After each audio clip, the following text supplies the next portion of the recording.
বাড়ি ফাঁকা থাকার সুযোগকে কাজে লাগিয়ে চুরি, খোয়া গিয়েছিল ক্যাশ সহ প্রায় লক্ষাধিক টাকার সোনা ও রূপোর গহনা। 24 ঘন্টার মধ্যে এই চুরির ঘটনার কিনারা করল পুলিশ। জানা গিয়েছে, শিলিগুড়ি পৌর নিগমের 7 নম্বর ওয়ার্ডের বিদ্যাসাগর কলোনি এলাকায় চুরির ঘটনা ঘটে বুধবার। বাড়ি ফাঁকা থাকার সুযোগকে কাজে লাগিয়ে চুরি করে চোর।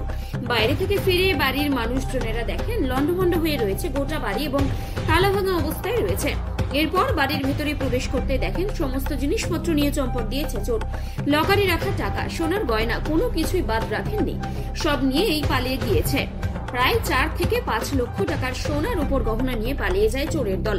গতকালই শিলিগুড়ি পৌর নিগমের 7 নম্বর ওয়ার্ডের বাসিন্দা ত্রিজোজি টিআরএ লিখিত অভিযোগ দায়ের করেন। সেই মামলার তদন্তে নেমে 24 ঘন্টার মধ্যে এই চুরির ঘটনার কিনারা করল পুলিশ।